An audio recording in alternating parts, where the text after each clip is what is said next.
It's the world's third largest industry, but that was before the COVID-19 pandemic brought tourism to a screeching halt.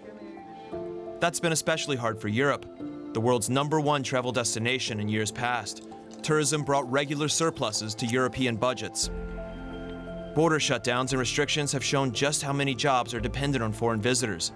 And it's not just airlines and tourism companies, but also hotels, cafes, and businesses, all dependent on bustling travel. But with the full coffers of the past, also came growing tensions across Europe. Higher living costs, gentrification, and frustrations for locals in many cities, like here in Barcelona, but also Venice and Amsterdam. Will tourism ever bounce back to its pre-pandemic highs?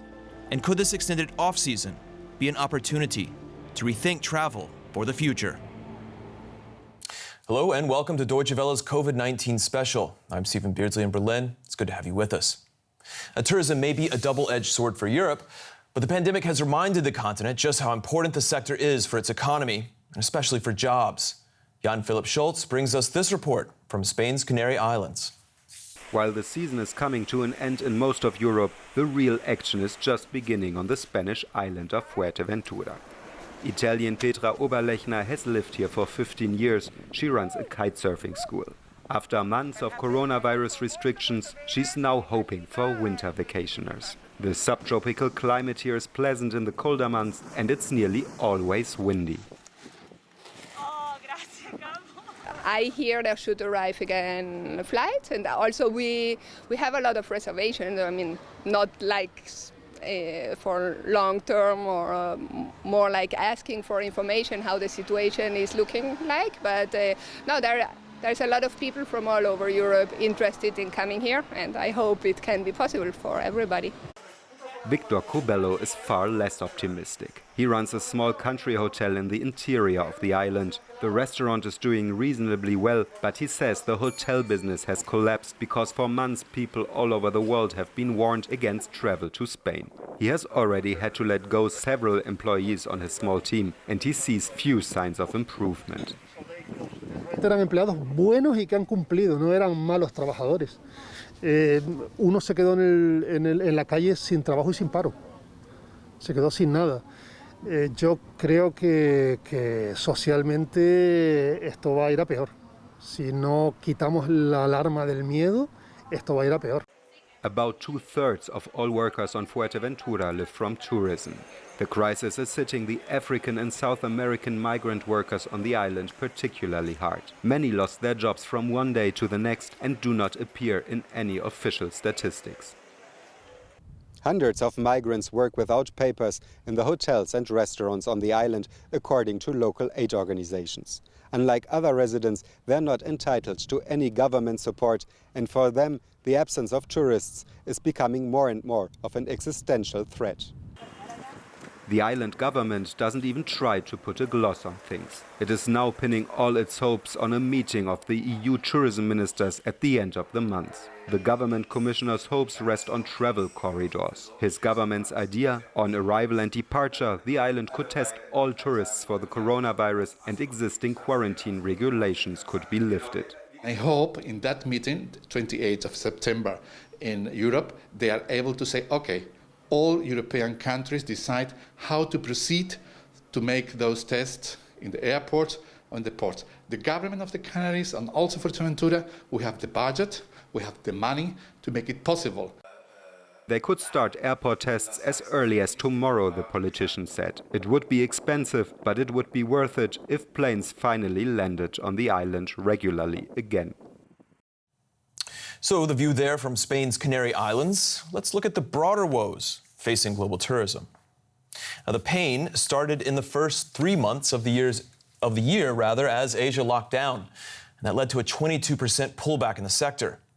And while those numbers have improved slightly in some regions, the overall tourism industry is looking at a whopping 60 to 80% contraction for the full year, and that would put as many as 120 million direct tourism jobs at risk. And let's talk now to Richard Weston. He's a senior research fellow at the Lancashire School of Business in the UK, where he focuses on tourism. Richard, it's good to have you on the show. How dependent has Europe become on tourism?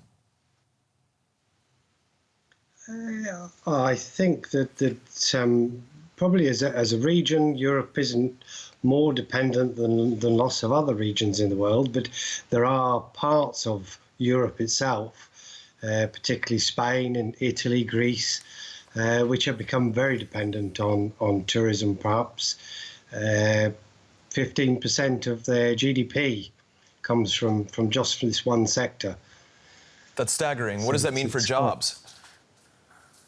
For jobs, that's a lot of jobs, and of course, it's not just the directly employed people in the industry, but all the ancillary support staff. You know, the travel companies and the laundry companies and everybody that does anything that might be connected to tourism. So the supply chains are also largely impacted. You could probably add 50% again to that figure.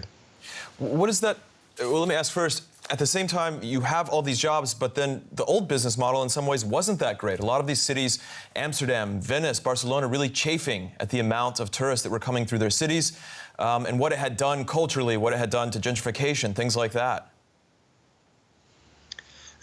Certainly, yeah. Some of the cities have become far too successful, if you like, and this is now causing problems for the local populations, the resident population, in terms of increasing property prices and local shops closing because there aren't enough local buyers. So some places, and I know Barcelona in particular, has started to address this in terms of the attract and disperse model, where they're not trying to put people off, but once they arrive, they're then trying to push them out into the wider region. But equally, there are lots of places in Europe which were clamouring for more tourists. You know, some of the new member states in the Balkans and places like that, where they were under tourist rather than over tourist. You know.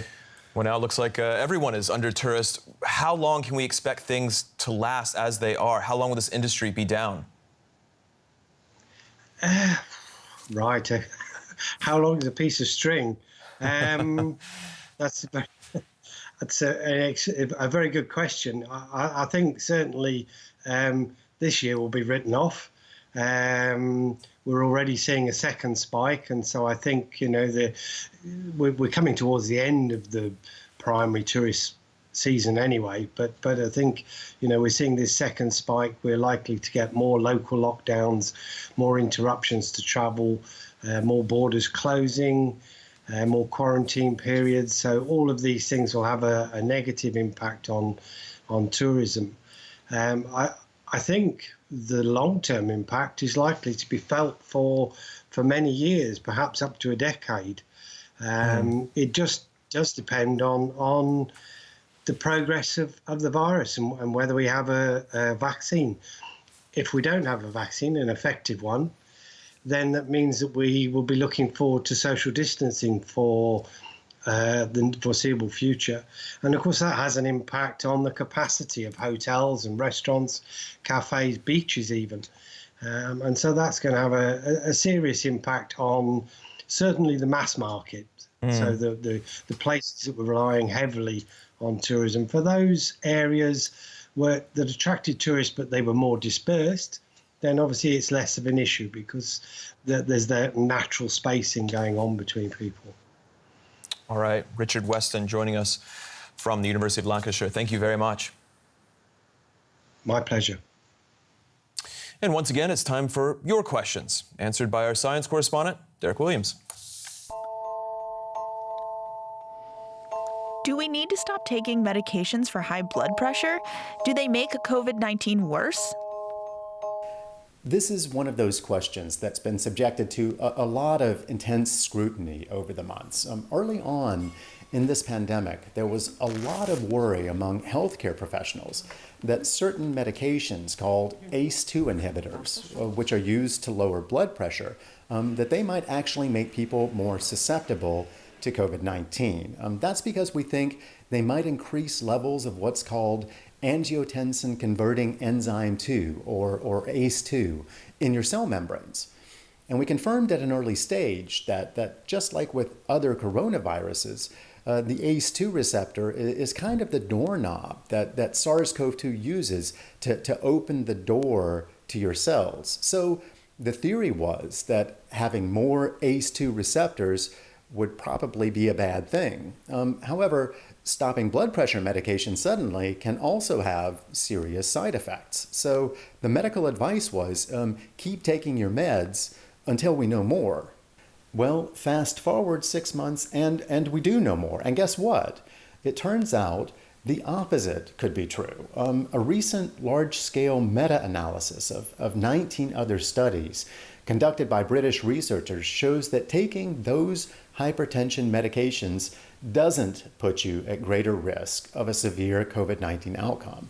In fact, the study says they might actually reduce the risk of disease severity, although that wasn't proven definitively. But really, I think whether they actually help or not is almost beside the point.